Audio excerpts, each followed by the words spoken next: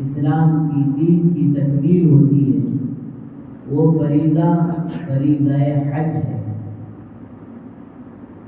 اور حج بہت ہی اہم عبادت ہے، اس لیے کہ بزرگوں اور جو عبادتیں ہیں اور جو فرائض ہیں وہ مکرر ہیں، بار بار اسے دہرایا جاتا ہے. کلمہ لا الہ الا اللہ اسلام کی پہلی بنیاد، اس کے بغیر تو چارہ کار نہیں. کوئی عمل اس وقت تک قابل قبول نہیں جب تک کہ ایمان نہ ہو. ایمان ہے تو سارے اعمال قابل قبول ہیں. ایمان ہی قبر کا مسئلہ ایمان کے ذریعے ہی سے حل ہو سکتا ہے، حشر کا مسئلہ، جنت کے داخلے کا مسئلہ. اور پھر اس کے بعد نماز بھی ماشاءاللہ دن میں 5 دفعہ فرض ہوتی ہے. ایک دن میں 5 دفعہ نماز ریپیٹ ہوتی رہتی ہے، مکرر ہوتی رہتی ہے. اور پھر ماشاءاللہ اللہ جب بھی زندگی میں رمضان عطا کرتے ہیں، ہر سال روزے کی فرضیت ہمیں ملتی رہتی ہے. اور جب بھی ماشاءاللہ مالدار رہیں اور جب بھی اللہ مال دے، زکوٰۃ کا فریضہ ادا کرتے رہنے کا موقع ملتا رہتا ہے. لیکن ان چاروں عبادتوں سے ہٹ کر حج ایک ایسا فریضہ ہے جو صرف زندگی میں مسلمان پر، ایمان والے پر زندگی میں صرف ایک ہی مرتبہ فرض ہوتا ہے. 2022 میں رمضان ملا، روزے فرض تھے. اب 23 میں جو رمضان ملے گا اس کے روزے نفل ہو، ایسا نہیں. جب بھی رمضان آتے رہے گا وہ روزے فرض ہی رہے. لیکن حج ماشاءاللہ وہ زندگی میں صرف ایک مرتبہ ہی فرض ہوتا ہے. اور پھر دوبارہ اللہ توفیق دے. اس طرح روایتوں میں آتا ہے اللہ مال دے تو ہر 5 سال میں ایک مرتبہ حج کرنا چاہیے. لیکن ہر 5 سال میں ایک مرتبہ حج کریں گے تب بھی فرض نہیں رہے گا. جو پہلی مرتبہ کر لیے ہیں وہی حج فرض ہے، اس کے بعد کریں گے تو وہ مستحب ہوگا، نفل حج ہوگا. بہرحال میرے بزرگوں، زندگی میں جو حج ایک مرتبہ فرض ہوتا ہے تو اس کے لیے ضروری ہے کہ ماشاءاللہ حج کی فرضیت، حج فرض ہونے سے پہلے یا ماشاءاللہ جس سال حج کو جانا ہے اس سال دوستو فریضہ حج کیسے ادا کریں، حج کا فریضہ کیسے ادا کریں، اس کو سیکھ کر، سمجھ کر اور پھر وہاں کی عظمتوں کو لے کر، وہاں کی محبتوں کو لے کر، وہاں کے شوق اور جذبے کو لے کر دوستو اگر حج ادا کریں تو ماشاءاللہ پھر اس حج پر جو انعامات دنیا میں ملنے والی ہیں، اس حج پر جو انعامات آخرت پر ملنے والی ہیں، وہ سارے انشاءاللہ ملے گی.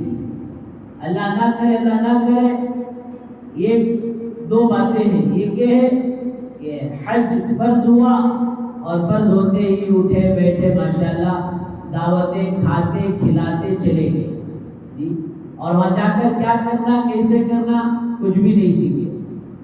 اگرچہ کہ فرض ادا ہو جائے گا لیکن جو کمالات، جو برکات ملنا چاہیے تھے اس سے محروم ہو جائے گا. یا دوسرا ایک حج فرض ہونے کے بعد دنیاوی اغراض کی وجہ سے، دنیاوی غرضوں کی وجہ سے اسے ملتوی کرتے رہے. اس طرح عام طور پر ذہن میں بات آتی ہے کہ جب تک بچیوں کی شادی نہ کرتے، بچوں کی شادی نہ کرتے، اب حج پر جانا کوئی ضروری نہیں. یہ سراسر غلط ہے. حج کو اور بچیوں کی شادی کو کوئی تعلق نہیں. اچھا حج کب فرض ہوتا ہے؟ وَلِلَّهِ عَلَى النَّاسِ حِجُّ الْبَيْتِ مَنِ اسْتَطَاعَ إِلَيْهِ سَبِيلًا. اس سے پہلے اللہ تبارک و تعالیٰ نے یہ حرم کے اور پھر وہاں کے یہ جو خیر و برکات ہے اسے بیان کیا. فِي آیَاتٌ بَيِّنَاتٌ مَقَامُ إِبْرَاهِيمَ وَمَنْ دَخَلَهُ كَانَ آمِنًا. اللہ تبارک و تعالیٰ نے وہاں مقام ابراہیم رکھا ہے. مقام ابراہیم حضرت ابراہیم علیہ السلام کے وہ پنجوں کے نشانات. حضرت ابراہیم علیہ السلام جب اللہ کا گھر بنا رہے ہیں، اینٹ رکھنے کے لیے، دیوار بنانے کے لیے، جب دیوار اونچائی پر چلے گی، کوئی سیڑھی نہیں تھی، ایک پتھر تھا جس پر سیدنا حضرت ابراہیم علیہ السلام کھڑے ہوتے تھے اور وہ لفٹ کا کام دیتا تھا. پھر وہ پتھر حضرت ابراہیم علیہ السلام کو اوپر لے کر جاتا. آپ اینٹ رکھ دیتے تو پھر نیچے لے کر آتا، پھر ضرورت پڑتی تو پھر اوپر لے کر جاتا. اور وہ پتھر ہونے کے باوجود موم بن کر حضرت سیدنا ابراہیم علیہ السلام کے پنجوں کے نشانات کو لے لیا. وہی پتھر آج بھی ماشاءاللہ محفوظ ہے. یہ گولڈ کلر کا آپ یا قبہ دیکھیں گے، اس کے اندر فرمایا دوستو حضرت ابراہیم علیہ السلام کے پنجوں کے نشانات جس پتھر میں تھے وہ پتھر محفوظ ہے. اسی کو مقام ابراہیم کہا جاتا ہے. اور پھر حاجی مینا میں جب کنکریاں مارتا ہے شیطان کو، تو ایک حاجی 7 کنکری مارنا ہے. ایک شیطان پہلے دن تو ایک ماریں گے، دوسرے دن تینوں شیطانوں کو کنکریاں جو مارتے ہیں یہ 21 کنکریاں. اور پھر کبھی اب تو 10 لاکھ کا مجمع، اس سے پہلے 20 لاکھ 25 لاکھ. اگر وہ کنکریوں کو وہاں جمع کیا جاتا تو وہ کنکریاں خود ایک بلڈر بن جاتے.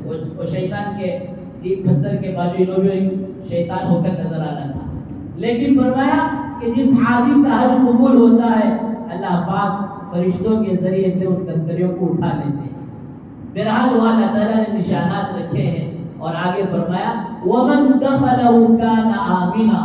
جو حرم میں داخل ہو جائے گا وہ امن والا ہو جائے گا. عمر رضی اللہ عنہ کہتے ہیں میرا باپ کا قاتل کے حرم میں ملے تو مجھے اجازت نہیں ہے کہ میں اس پر ہاتھ اٹھاؤں.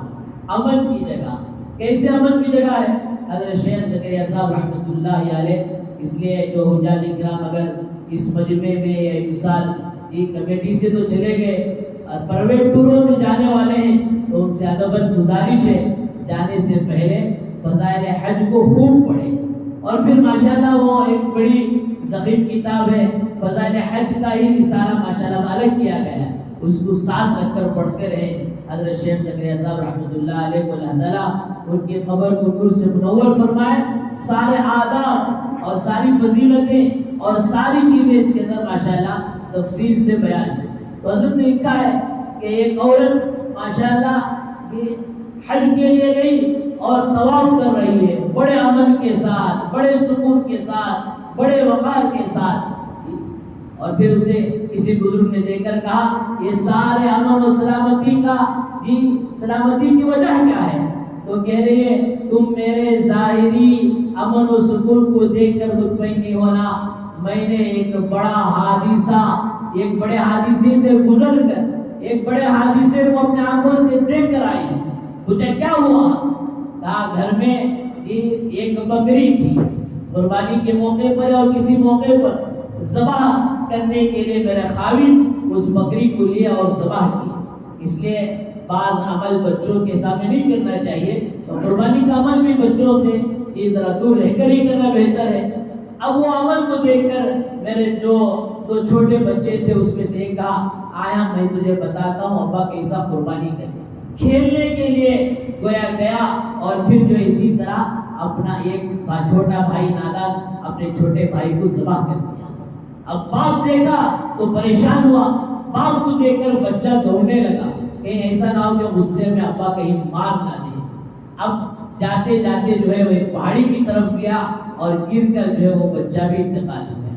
اب شوہر اس کے پیچھے جاتے جاتے وہ بھی گرا، اس کا بھی انتقال ہو گیا. اب میں پریشان ادھر ادھر دیکھ رہی ہوں. گھر میں ایک چھوٹا بچہ رینگنے والا بچہ تھا اور گھر میں جو ایک تنور سلگا ہوا تھا اور بچہ جاتے جاتے وہاں وہ گر کر وہ بھی انتقال ہو گیا. گویا ایک دن میں نے اپنے گھر کے 4 حادثے دیکھ کر آئے ہیں اور پھر اتنی دکھی ہوں اور اتنی پریشان حال اور اتنی بے قرار و بے چین نہیں تھی، اور پھر اللہ تعالیٰ نے اپنے گھر میں آنے کے بعد امن اور سکون نصیب فرمایا۔ ومن دخلہ کان آمنا، حضرات مشائخ نے لکھا ہے جب کسی کو حرم میں داخل ہونے کا موقع آئے تو موقع کی دعائیں مانگی جائے۔ موقع کی دعا کیا ہے؟ اے اللہ تو نے اس جگہ کو امن والی جگہ بنایا ہے، اے اللہ تو ہمیں شیطان سے بھی امن دے دے، اپنے نفس سے بھی امن دے دے، اے اللہ جہنم کی آگ سے امن دے دے، اے اللہ پریشانیوں سے امن دے دے، اے اللہ مصیبتوں سے امن دے دے، اے اللہ بیماریوں سے امن دے دے، اس لیے کہ تو نے اس جگہ کو امن کی جگہ بنایا۔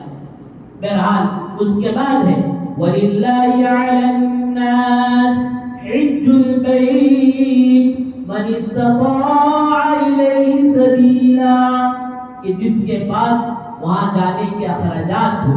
یہ آج کے حساب سے پہلے تو ماشاءاللہ کم تھا، ہمیں اسے زیادہ سمجھ لیتے، 1.5 لاکھ کیا 2 لاکھ کیا، یہ ہمارے باپ دادا 60 میں جا کے آگے 70 میں جا کے آگے، اور چیزوں کے ریٹ بڑھ گئے، پیٹرول کا ریٹ بڑھ گیا، یہ گھر کے کرایوں کا ریٹ بڑھ گیا، وہاں اتنا پریشان ہوئے ہیں۔ اب یہ حج کا معاملہ آیا تو 4 لاکھ تقریباً 5,000 20,000 اتنا جو ہے ریٹ بڑھ گیا ہے۔ بہرحال جس کے پاس اتنی طاقت ہو، یعنی اتنی رقم ہو، ماشاءاللہ اس پر جو ہے حج فرض ہو جاتا ہے۔ حج فرض ہونے کے بعد دوستو اگر کوئی حج نہیں کرتا، وَمَنْ كَفَرَ فَإِنَّ اللَّهَ غَنِيٌّ عَنِ الْعَالَمِينَ، یہ فرمایا کہ جس پر حج فرض ہونے کے بعد اگر حج نہیں کرتا تو اللہ کہتے ہیں کہ مجھے میں تو اس سے بے نیاز ہوں۔ یہ اللہ کے اللہ الصمد، اللہ بے نیاز ہے، اللہ کا دین فرمایا بے نیاز ہے، ہم کریں گے تو ہمارا فائدہ ہوگا۔ یہ فائدہ کیا ہوگا کہ حدیث میں آتا ہے حاجی کبھی بھی فقیر نہیں ہوگا۔ صحیح معنی میں حج کر کر حج اللہ کے ہاں قبول ہو جائے تو فرمایا وہ حاجی کبھی بھی فقیر اور جو ہے تنگ دست غریب کبھی نہیں ہوگا۔ فرمایا یہ دنیا کا فائدہ ہے، اور آخرت کا فائدہ کیا ہے؟ من حج للہ فلم يرفث ولم يفسق كرجع يوم ولدته امه، کہ جس نے اللہ کے لیے حج کیا، اللہ کے لیے، اللہ معاف فرمائے آج بہت ساری چیزوں کو ہم نے ایڈ کر لیا حج میں، پتہ نہیں کیا کیا ہم نے ایڈ کر لیا، دعوتوں کو ایڈ کر لیا، فلاں کر لیا۔ اتنی بات علماء نے لکھا ہے کہ جس کسی سے ہماری رشتہ داری میں، دوستی میں فرق پڑ گیا، کسی کا ہم نے دل دکھایا اور کسی کا مال ہمارے ذمے ہے، ان سے معافی تلافی کرو، پتہ نہیں وہ آپ سے مقدر ہے یا نہیں۔ یہ سارے معاملات کو درست کر کر جاؤ، یہ تو ہے۔ یہ ماشاءاللہ حاجی صاحب حج کو جاری، دعوت ہوئی ساڑو کے گھر میں، اور بیگم کی طبیعت ناساز تھی، نہیں گئے۔ اب ماشاءاللہ یجمان گئے اور جا کر دعوت گئے، سب بھی کرے، واپس آپ کو آگ بگولا ہوگی، گرم ہو جائے، کیا جی تمہارے بھان تمہاری بونی کیا بھی سکیش نہیں کیا، فلاں کیا لوگ پریشان کرے، کیا ہوگا کہ نا ہمارے یجمان کو، ہمارے مرد کو کون بے عزتی کر دے گی، کیا ہوگا کہ کتنے لال پیلے ہو جائے۔ بولے بیٹھو آرام سے، میں چائے لے کو دیتی ہوں، چائے پی لی، پانی پی لی۔ کیا ہوا سرتاج، کیا ہوا؟ ارے دعوت سبھی اچھی کرے، تمہارے بھونی کو ایک پھول کا ہاتھ ڈالنے کی حیثیت نہیں۔ تو حج کس کے لیے ہو رہا ہے؟ پھول کے ہار کے لیے ہو رہا ہے۔ حج کس کے لیے ہو رہا ہے؟ شان کے لیے ہو رہا ہے۔ حج کس کے لیے ہو رہا ہے؟ شان کے لیے ہو رہا ہے۔ حج کس کے لیے ہو رہا ہے؟ دعوت کے لیے ہو رہا ہے۔ اللہ ہم سب کی حفاظت فرمائے۔ بہرحال بزرگوں دوستوں، وَلِلَّهِ، یہ حج کا عمل اللہ کے لیے ہو۔ وَأَتِمُّ الْحَجَّ وَالْعُمْرَةَ لِلَّهِ، حج کا عمل، عمرے کا عمل صرف اور صرف اللہ کے لیے۔ بہرحال میں عرض کر رہا تھا کہ اگر کوئی حج کے عمل سے بے نیازی اختیار کرتا ہے، حدیث میں آتا ہے کہ اب ہمیں اس بات کی کوئی پرواہ نہیں، جس کے اوپر حج فرض ہو گیا اور حج کیے بغیر وہ مر گیا، وہ چاہے تو یہودی ہو کر مرے یا تو وہ نصرانی ہو کر مرے۔ حج کا عمل تو اللہ کے گھر کا جذبہ اور شوق تو ایسا ہونا چاہیے، جس پر حج فرض نہیں ہے اس کے دل میں بھی ولولہ اور جذبہ ہونا چاہیے۔ اس لیے کہ میرے بزرگوں تجربہ یہ کہتا ہے مال والے کم جاتے ہیں، محبت والے آگے بڑھ جاتے ہیں۔ حضرت حسین احمد مدنی علیہ الرحمہ شیخ الاسلام ہیں، لیکن جیسے ہی ذی الحجہ کی تاریخ آ جاتی، ایک تاریخ آ جاتی، بے چین و بے قرار رہتے اور ہمیشہ زبان پر یہ جاری ہو جاتا لبیک اللہم لبیک لبیک لا شریک لک لبیک، اٹھتے بیٹھتے زبان پر بے تحاشا لبیک جاری ہوتا۔ رہتے یہاں تھے دل و دماغ اور پھر سارے خیالات سارے تصورات فرمایا وہ حج میں ہوا کرتے تھے۔ کسی نے لا کر عطر دیا تو فرمایا بھئی ہم تو عطر لگا لیں گے، لیکن حجاج کرام کو احرام کی حالت میں فرمایا یہ عطر جائز نہیں ہے یہاں، لیکن دوستو شوق مدینے کا لگا ہوا ہے۔ فرمایا وہ شوق تھا، وہ جذبہ تھا، یہ فرمایا وہاں کا وہ درد تھا۔ فرمایا اللہ نے ایسے قبول کیا کہ 17 سال مدینہ پاک میں مدینہ منورہ میں بیٹھ کر جو قرآن مجید کے بعد بڑی کتاب ہے بخاری شریف پڑھانے کا اللہ نے موقع دیا۔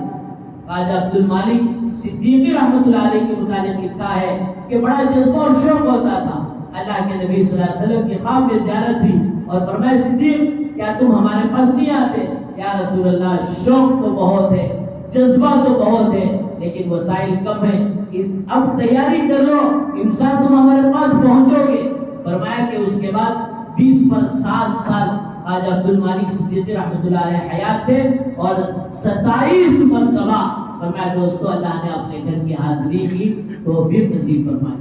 بہرحال بزرگوں دوستو عرض کرنا یہ ہے کہ جن لوگوں پر حج فرض ہو گیا، کمیٹی سے جانے والے تو چلے گئے، اور فرمایا ٹور سے اگر جانے والے پرائیویٹ ٹوروں سے، یا پھر یہ کہ حج فرض ہے اس سال نہیں جا سکے تو آئندہ سال وقت آنے تک اللہ سے معافی مانگتے رہو، استغفار کرتے رہو۔ اور دوسری بات یہ ہے کہ ابھی سے حج کے ارکان کو سیکھنا شروع کر دو، ورنہ اللہ معاف فرمائے کہ کئی لوگ ایسے سفر کر جاتے ہیں کہ لبیک صحیح طور پر پڑھنا نہیں آتا، یا پڑھنا آتا ہے تو لبیک کا معنی معلوم نہیں ہوتا۔ فرمایا حضرات علماء نے لکھا ہے ایک لبیک کو حاجی اگر سمجھ جائے تو فرمایا ساری زندگی اس کی بن جائے اور سمجھ جائے۔ کیا ہے؟ لبیک لبیک، اے اللہ میں حاضر ہوں، اللہم لبیک، اے اللہ میں حاضر ہوں۔ فرمایا لبیک اگر مسلمان سمجھ جائے تو گویا ساری دین کا خلاصہ اس میں آ جائے گا۔ اے اللہ حج کا موقع آیا ہے، اے اللہ آپ نے حکم دے دیا، حج فرض ہو گیا، اب میں لبیک کہہ کر آپ کے دربار میں حاضر ہونے کے لیے تیار ہوں۔ اے اللہ آپ کے حکم کو پورا کرنے کے لیے تیار ہوں۔ اے اللہ حج کا فریضہ نہیں، نماز کا موقع ہے، حی علی الصلاۃ مؤذن پکارے، حی علی الفلاح مؤذن پکارے، مسلمان کی شان یہ ہونا چاہیے لبیک لبیک میں حاضر ہوں۔ فرمایا روزے کا مسئلہ ہے، زکات کا مسئلہ ہے، آنکھوں کے نیچے جھکانے کا مسئلہ ہے، لبیک جو ما آتاکم الرسول فخذوہ وما نہاکم عنہ فانتہوا، جو کچھ تمہارے رسول تمہیں دے ان ساری چیزوں پر فرمایا یہ امت کی اشارہ ہونا چاہیے، لبیک لبیک وما نہاکم عنہ فانتہوا، اس چیز سے روکے رکنے کے لیے لبیک، اس چیز کو منع کرے تو وہاں لبیک، اس چیز کو کرنے کے لیے حکم دیا جائے وہاں لبیک۔ حضرات علماء نے بڑی عجیب و غریب بات لکھی ہے، یہ کہ لبیک اگر چاہے تو ساری دین کا خلاصہ بن سکتا ہے۔ تو بہرحال میرے بزرگوں دوستوں فرمایا کہ جو سیکھ کر حج کے عمل کو کرنا۔ حضرت تھانوی علیہ رحمہ کے پاس ایک نوجوان آیا اور آ کر کہا حضرت میں اللہ کے گھر کو جا رہا ہوں، حج کرنے کے لیے جا رہا ہوں۔ حضرت نے کہا بھئی کہاں جاتا، جانے کی ضرورت ہے، بیٹھ جا۔ بیٹھ کر ماشاءاللہ بٹھا کر اس وقت نہیں بلکہ پورے 1 سال فریضہ حج کو سکھاتے رہے۔ ایک معمولی کوئی ایم ایل اے دعوت دے دیا، ایک کوئی معمولی ایم پی بلا لیا، تو فرمایا آدمی جانے سے پہلے سوچتا ہے، اپنے آپ کو دیکھتا ہے میری سیٹنگ کٹنگ فٹنگ سب برابر ہے کیا نہیں؟ اللہ کے گھر کو اتنا لمبا سفر کر کر جانا، اور وہ بھی فریضہ کون سا؟ زندگی میں ایک مرتبہ فرض ہو رہا ہے اور اسے سیکھے بغیر چلے جائیں۔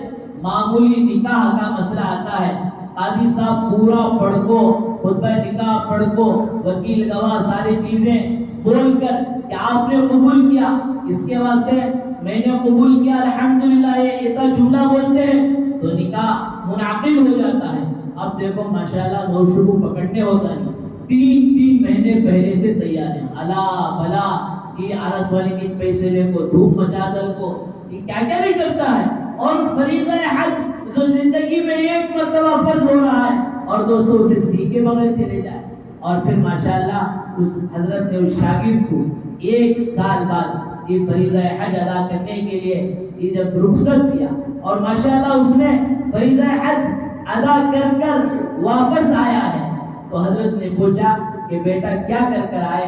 کہا حضرت اللہ آپ کو جزائے خیر دے، آپ کا بڑا احسان ہوا، آپ کا بڑا کرم ہوا، آپ نے حج کے فریضے کو، حج کے آداب کو سکھا کر بھیجا، جس کی برکت سے یہ ہے کہ رب البیت کو دے کر آیا۔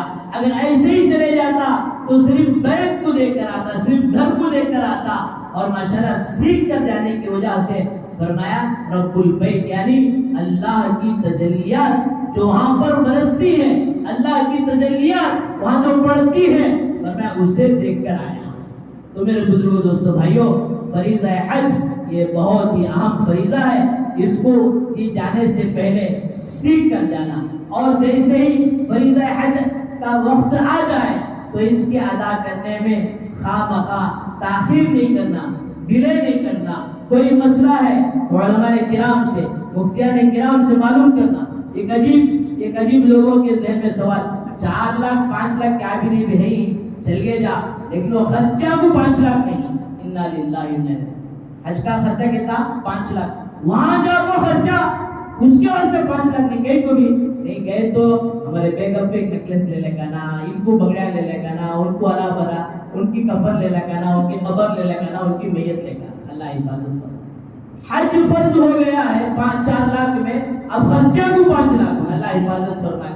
اس طرح دوستوں کوئی گھر بنانے کی وجہ سے، کسی اور چیزوں کی وجہ سے، فرمایا حج کے سفر کو خواہ ڈیلے نہیں کرنا چاہیے۔ جب حج فرض ہو جائے ہر حال میں جتنا جلد ہو سکے کوشش کر دوستوں فریضہ حج کو ادا کر دینا۔ فرمایا من حج للہ، اللہ کے لیے کرے اور اس حج میں فلم یرفث ولم یفسق، کسی طرح کا کوئی گناہ نہ ہو، فسق و فجور نہ ہو۔ فرمایا کہ رجع یوم ولدته امه، کہ حاجی اس دن اس طرح سے ماشاءاللہ یہ گناہوں سے پاک صاف ہو جائے گا جب جیسا کہ اس نے آج ہی کی ماں کے پیٹ سے دنیا میں آیا ہو۔ طواف زیارت حج کا دوسرا فرض ہے، ایک وقوف عرفہ ہے اور طواف زیارت ہے۔ فرمایا طواف زیارت کا وہ معاملہ جب 7 چکرے پورا کر لیتا ہے تو اس کے کندھے پر فرشتہ ہاتھ رکھ کر کہتا ہے حاجی اب تیری ساری زندگی کی فعل اس میں گناہ تھے اور فلاں تھا، سب کچھ اللہ نے معاف کر دیا، آج سے تیری نئی فعل شروع ہوگی، آج سے تیری گویا نئی زندگی شروع ہوگی۔ فرمایا دوستو یہ ماشاءاللہ اجر ملتا ہے۔ اور پھر سرکار دو عالم صلی اللہ علیہ وسلم نے ارشاد فرمایا، حاجی کا مقام و مرتبہ بتایا، اے اللہ تو حاجی کی بھی مغفرت فرما، اور حاجی جس کے حق میں مغفرت کی دعا کرے اس کی بھی مغفرت فرما۔ بلکہ ایک روایت میں آتا ہے حج کے بعد یہ حاجی گناہوں کا ارتکاب نہ کرے 4 ماہ تک دوستو اس کی دعائیں اللہ قبول کرتے۔ تو جانے والے کی ذمہ داری ہے کہ جانے سے پہلے تمام حقوق العباد کو ادا کر حقوق اللہ کے اس فریضے کو ادا کرنے کے لیے جائے۔ اور پھر ماشاءاللہ بھیجنے والے کیا کریں، اچھی دعوتاں کھلا کر یہ ان کے پیٹ خراب کر نہیں دوستو۔ فرمایا جانے والوں سے یہ ہر آدمی فرمایا ان کو رشک بھری نگاہوں سے دیکھے، اللہ یہ تیرا خوش نصیب بنتا ہے جسے تو اپنے گھر کی حاضری کی توفیق دے رہا ہے۔ کتنے اللہ والے جب تک انہیں وہاں حاضری کی توفیق نہیں ہوئی یہ آنکھوں کے آنسوں سے الوداع کیا کرتے تھے۔ جی ان سے 2 درخواستیں کرنا، ایک درخواست یہ کرنا کہ جہاں ماشاءاللہ قبولیت کی جگہ ہوتی ہے، وہاں پر ہمارے لیے بھی دعا کریں. کعبے کی پہلی نظر پر، ملتزم پر، میزاب رحمت پر، طواف کی جگہ، یہ صفا مروہ کی جگہ، یہ عرفات مزدلفہ مینا میں، یہ ساری دعاؤں کی قبولیت کی جگہ، وہاں دعا کریں. اور دوسری ان سے یہ درخواست کریں، جب میرے اور آپ کے آقا سرکار دو عالم صلی اللہ علیہ وسلم کے روز اطہر پر حاضری کا موقع آئے، جب سلام پیش کرنے کا موقع آئے، تو مجھ گنہگار کا سلام بھی سرکار دو عالم صلی اللہ علیہ وسلم کی خدمت میں پیش کریں. بہرحال میرے بزرگوں دوستوں، حج کی بہت ساری باتیں ہیں، نہ تو عمرے کے آداب یہ بتا سکے، نہ اور حج کے 5 دن جو اہم ہوتے ہیں، نہ وہاں کی دوستوں کوئی بات آ سکی. انشاءاللہ اللہ توفیق دے تو آئندہ جمعہ میں عرض کیا جائے گا. قربانی کا عنوان بھی آئندہ ہے. اللہ تعالیٰ سے دعا فرمائے جتنے لوگ اس سال ماشاءاللہ حج بیت اللہ کے لیے پہنچ چکے ہیں، ساروں کے حج کو اللہ حج مقبول بنائے، حج مبرور بنائے، اور اللہ پاک ہمیں بھی جلد سے جلد اپنے گھر کے حاضری کی، حج بیت اللہ کی سعادت نصیب فرمائے. وآخر دعوانا الحمدللہ رب العالمین. جو اللہ سنت سے پڑھیں